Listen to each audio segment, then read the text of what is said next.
Hello and welcome back to our Family on Friday. As you see, we are a man down, but we are going to try and keep going on as much as we can without her.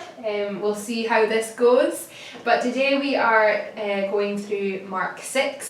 We're just going to go through half of it as it is 56 verses long, and so we're going to go to verse 29. So that brings us to about halfway.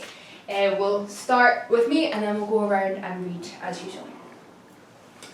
He went away from there and came to his hometown, and his disciples followed him. And on the Sabbath he began to teach in the synagogue, and many who heard him were astonished, saying, "Where did this man get these things? What is the wisdom given to him? How are such mighty works done by his hands? Is not this the carpenter, the son of Mary, and brother of James, and Joseph, and Judas, and Simon? Are not his sisters here with us?" And they took offense at him. And Jesus said to them, "A prophet is not without honor, except in his hometown and among his relatives and in his own household." And he could do no mighty work there, except that he laid his hands on a few sick people and healed them. And he marveled because of their unbelief. And he went about among the villages teaching. And he called the 12 and began to send them out 2 by 2, and gave them authority over the unclean spirits. He charged them to take nothing for their journey except a staff, no bread, no bag, no money in their belts, but to wear sandals and not put on 2 tunics. And he said to them, "Whenever you enter a house, stay there until you depart from there. And if any place will not receive you, and they will not listen to you, when you leave, shake off the dust that is on your feet, as a testimony against them." So they went out and proclaimed that people should repent. And they cast out many demons, and anointed with oil many who were sick, and healed them. King Herod heard of it, for Jesus' name had become known. Some said, "John the Baptist has been raised from the dead. That is why his miraculous powers are at work in him." But others said, "He is Elijah." And others said, "He is a prophet, like one of the prophets of old." But when Herod heard of it, he said, "John, whom I beheaded, has been raised." For it was Herod who had sent and seized John, and bound him in prison for the sake of Herodias, his brother Philip's wife, because he had married her. For John had been saying to Herod, "It is not lawful for you to have your brother's wife." And Herodias had a grudge against him, and wanted to put him to death. But she could not, for Herod feared John, knowing that he was a righteous and holy man, and he kept him safe when he heard him. He was greatly perplexed, and yet he heard him gladly. But an opportunity came when Herod on his birthday gave a banquet for his nobles and military commanders and the leading men of Galilee. For when Herodias' daughter came in and danced, she pleased Herod and his guests. And the king said to the girl, "Ask me for whatever you wish, and I will give it to you." And he vowed to her, "Whatever you ask me, I will give you, up to half of my kingdom." And she went out and said to her mother, "For what should I ask?" And she said, "The head of John the Baptist." And she came in immediately with haste to the king and asked, saying, "I want you to give me at once the head of John the Baptist on a platter." And the king was exceedingly sorry. But because of his oaths and his guests, he did not want to break his word to her. And immediately the king sent an executioner with orders to bring John's head. He went and beheaded him in the prison, and brought his head on a platter, and gave it to the girl, and the girl gave it to her mother. When his disciples heard of it, they came and took his body and laid it in a tomb. Okay, that's a bit of a gruesome finish, and in some ways quite a lengthy record for Mark, who seems to fly through things fairly swiftly, but we'll come on to that in a little while. First of all, Jesus is going back home, isn't he? Whether to visit his friends and family, or whether it was his intention to minister there That was the primary purpose. But we see that when the Sabbath came, he headed straight for the temple, didn't he? Or the synagogue, rather. And just took his opportunity to teach. Yeah. Okay, his disciples followed him, it says, and I suppose that's really what a disciple does, follows the master. And they were witnessing everything that he was doing and saying, everywhere he went. And that's how we get such detailed descriptions in the Gospels in many ways, isn't it? Because they have these eyewitness accounts. Yeah, I think it's really important to make sure that you do witness the people of your hometown. Do you know, he was never accepted there. It was always that he was, but he came back, and you see here, he went back. And, you know, he could have just kept going on to the people who, he always had people who didn't believe in him, but he also had people who were astonished by him and followed him. And so he could have kept going and said, you know, they've had their chance, but he went back. And I think that's really important. You know, Mum and I were talking about recently about people who go away on mission into the mission field and people who stay here, and we're saying they're both equally as important. But yeah, whether you go somewhere or you stay, you have to be prepared to witness to the people around you, no matter where you are. Yeah, I think we said in a recent study, didn't we, it's probably the more difficult to stay amongst your own people in some ways. It's interesting that Jesus did go away first, and he'd begun his ministry around Capernaum, around the Sea of Galilee, and then he comes back. And this is the first time that we're told of him ministering here. To such a degree that people were astonished, weren't they? Yeah. They couldn't understand because they thought they knew who this guy was. They probably saw him coming in and thought, oh yes, well, he used to come here, he's been away for a while, I wonder where he's been. Yeah. And then all of a sudden, the little guy who's grown up with them starts teaching them with real authority and wisdom, and they can't understand it. Where did this man get this? What's the wisdom that's been given him? Yeah, they know who this man is, as you're saying, so they're like astonished in the worst way possible. Yeah. And the fact that they're like, he shouldn't be claiming these things because he is just a carpenter. Like, that wasn't a great status. And he is the son of Mary. They didn't even talk about Joseph, which was dishonoring to Jesus, because you would never list the woman, even if the man had died. So they're just kind of like sneering at him. Quite possible that Joseph had died by this stage, the fact that he's not mentioned, I suppose. Yeah. But he had a reasonable sized family that we're told of there, aren't we? Yeah. There are a number of people that I didn't even really realise. 4 brothers mentioned and plural sisters, we don't know how many, all obviously younger than he was. Yeah. James, possibly the same one that wrote the letter at the end of the New Testament, and also possibly Judas, otherwise known as Jude. Not sure on that one. But yeah, they thought they know who this guy is.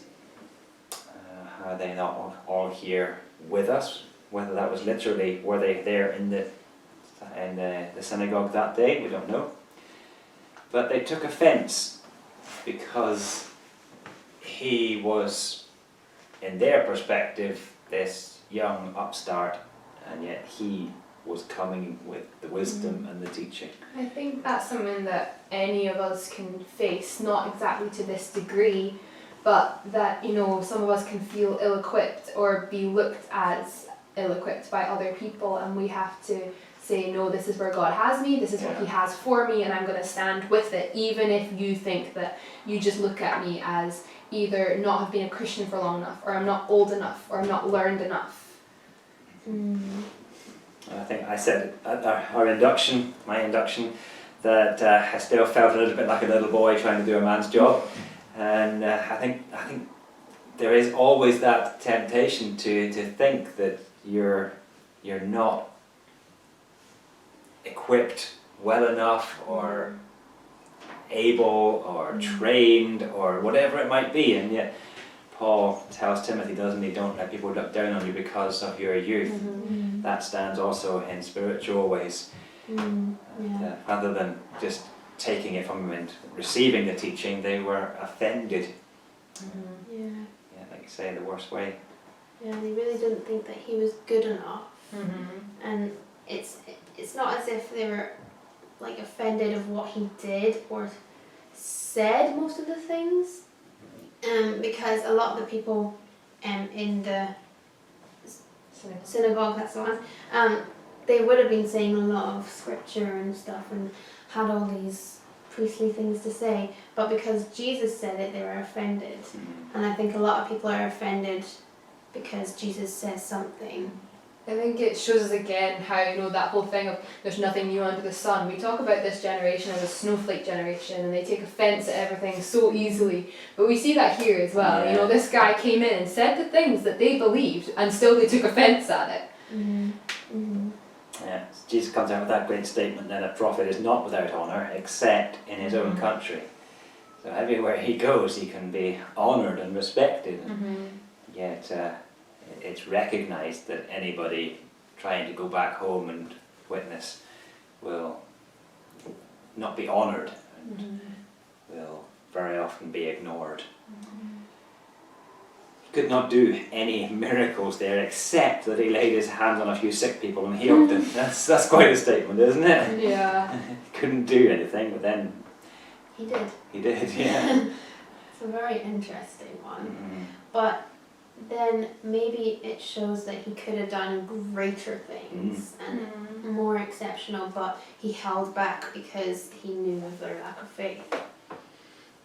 I love the sentence, he marvelled because of their unbelief. He's like, whoa, what is wrong with you? Because that is sometimes what we do, isn't it? We think, like, how can people not just see? You see people struggling so bad and they want something and you're just like, how can you not see? All you want is Christ.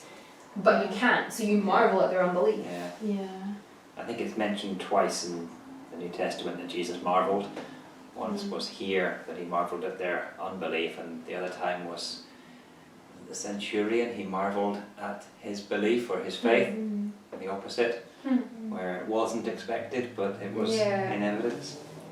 I always found it quite funny that Jesus would marvel even though he knew what they were going to do. Yeah. But I kind of consider it like he's just deeply offended by the fact that they did this, by the fact that they're so rotten and calloused. And like, so even if I knew that you were going to do something bad to me, I would still be affected by it. And I feel like that's what Jesus is maybe having right now. So then Jesus sends the disciples out on placement, going out on discipleship training school, and sent off to the surrounding villages. And this was one of 2 times that he sent them out specifically, and there were very different instructions that were given on each time. This time he was telling them to take nothing with them, no bag, no bread, no money, no purse, and so on. And the next time he tells them they're going to a different place with a different audience, and he says, get yourself prepared and do everything you can to be ready. But here they were going around the villages that should have been welcoming to them, receiving their message, and wanting to support and encourage them. Gave them authority over unclean spirits, and commanded them to take nothing for their journey except a staff. Imagine heading off for a few weeks mission. Got my stick. Alright. They didn't even have it. It says not put on 2 tunics, which down here it says it's like a long garment you wear under your cloak next to the skin.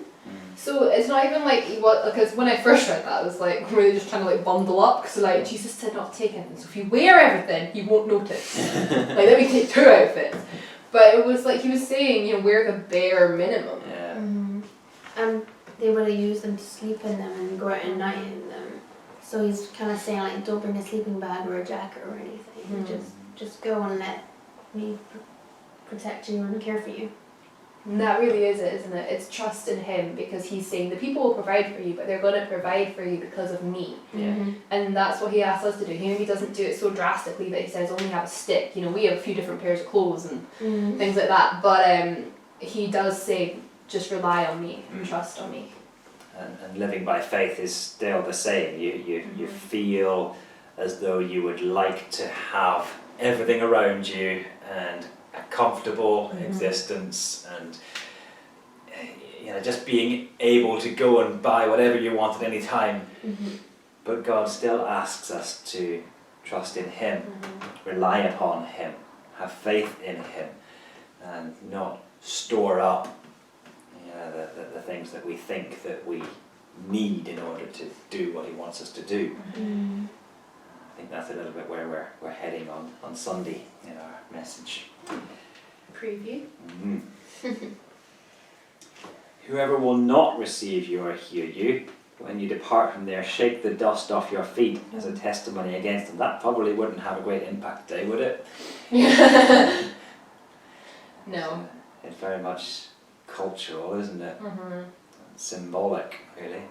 It's like putting a bad review on, like, here's the review thing. Their website. I say it will be more tolerable for Sodom and Gomorrah on the day of judgment than for that city. That's a statement again, isn't it? At the end of verse 11, is that just... Oh, I don't have it. No, don't have it. No, it's just in this What verse is that? modern English. There's not even a footnote or anything. No. He does say that fairly often though. So, but yeah.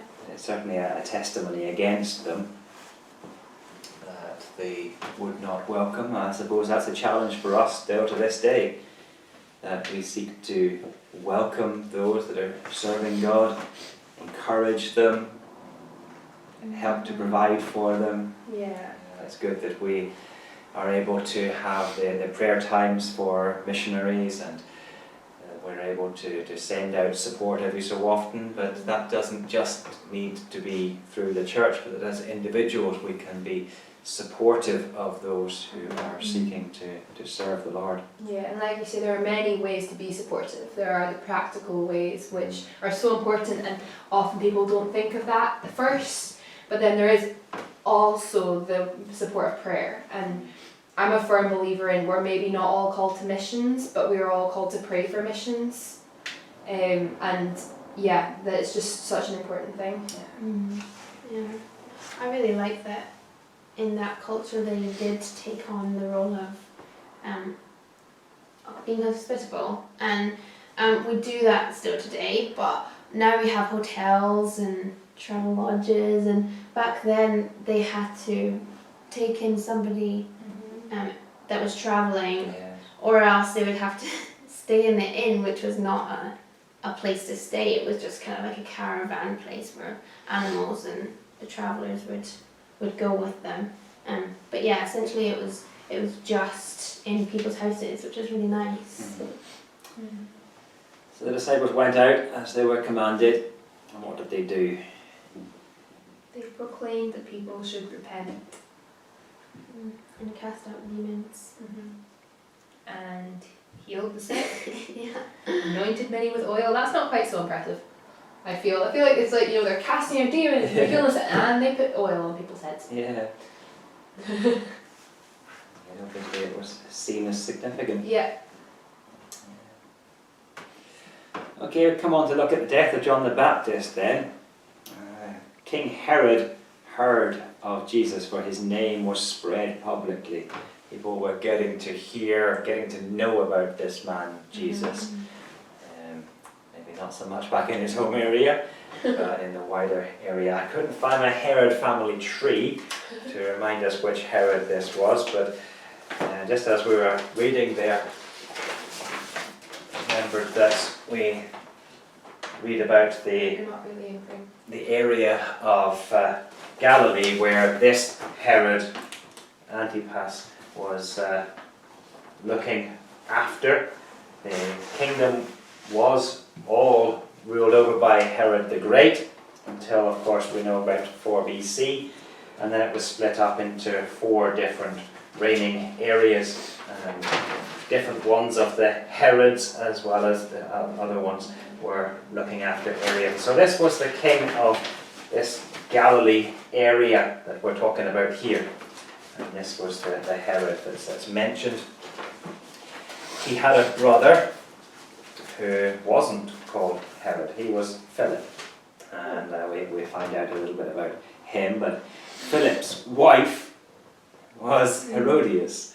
Now, whether that was her real name, whether that was a title, that because she married one of the Herod sons, whether that name was given to her.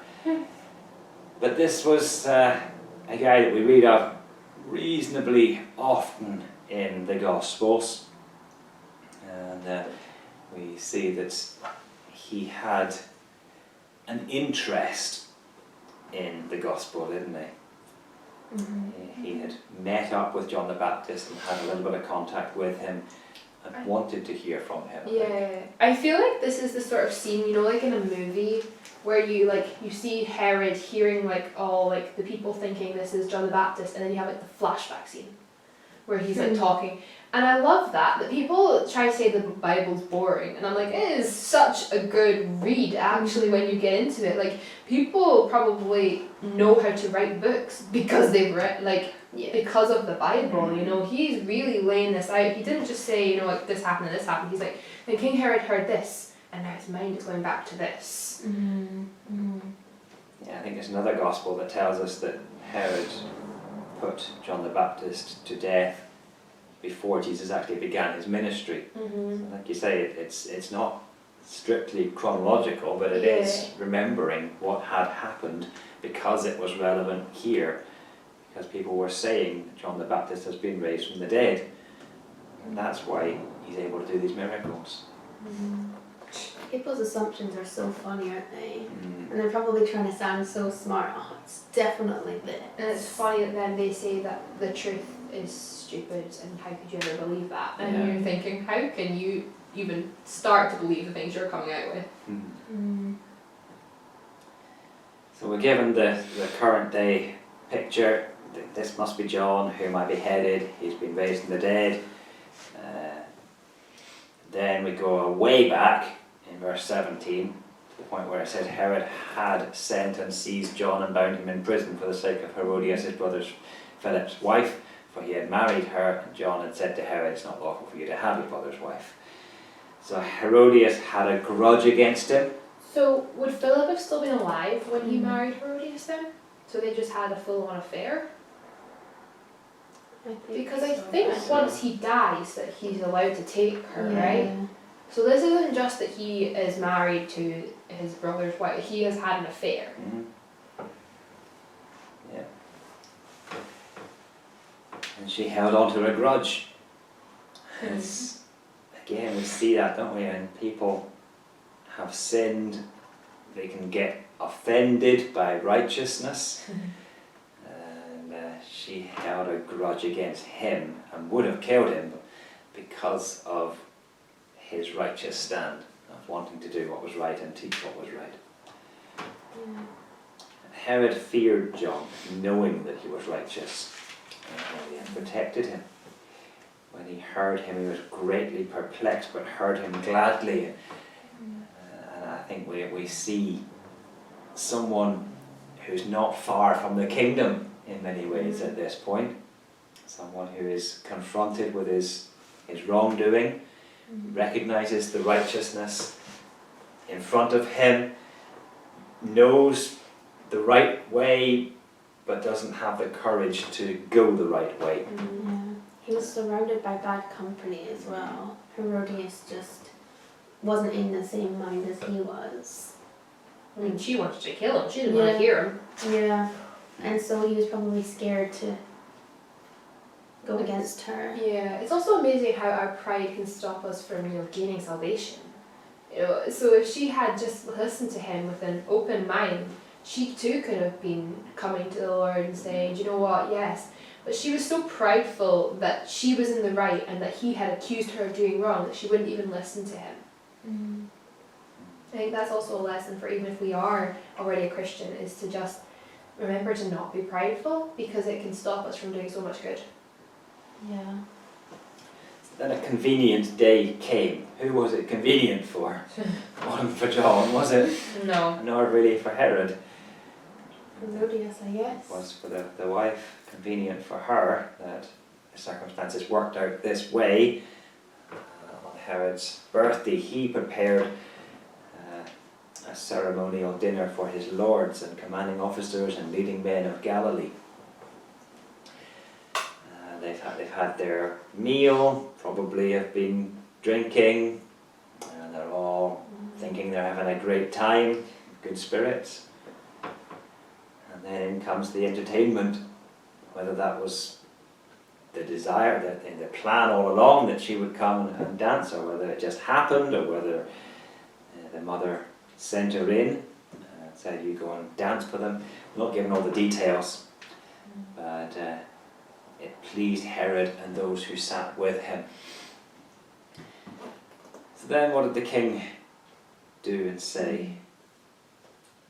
He made a promise without really thinking, didn't he? Ask me for whatever you wish and I will give it to you. Yeah. Yeah, even up to, Half of my kingdom. does that remind you of any other story in the Bible? Thinking back to the Old Testament, Esther going in for, I was thinking it was Esther, but I didn't remember. yeah, That was right, really. ask whatever you want, up to half the kingdom. Why up to half the kingdom? Because I need more than that and they'd be more powerful than him. That's it. So that he was offering everything he could without taking away his own position. It's quite a gift to give to someone I'm assuming is not his daughter, or else it would have said his name, right? Quite possibly. But the fact that he was pleased by her dancing, Yeah. yeah, Yeah, not showing great signs for him. no. But like you say, I think he swore to her, whatever you ask, I'll give you. Such an unwise promise. I think we see a few examples of that in the Bible, don't we? Yeah, I was Think going of to say Jephthah that. with his offer to sacrifice whatever came out of the house to meet him.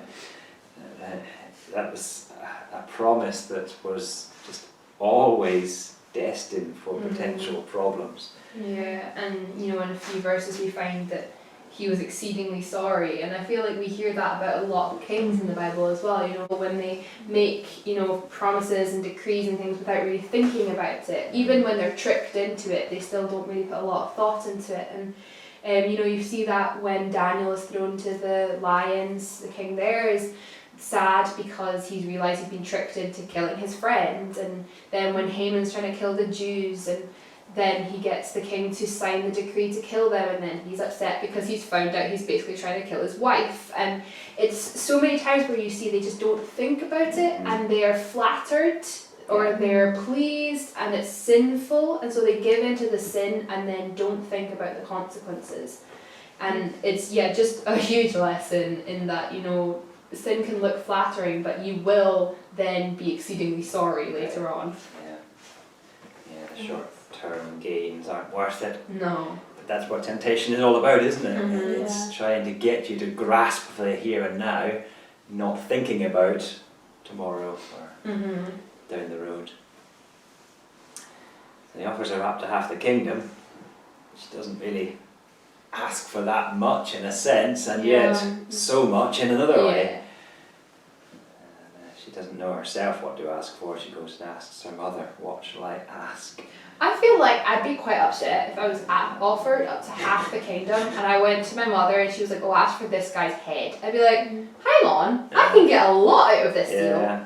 But I would say Herodias is probably thinking, I'm going to give you more stuff later on because that'd be good with the king, and I don't know, but I wonder if she felt sorry after she said that to her daughter after the deed was I done. wouldn't say so.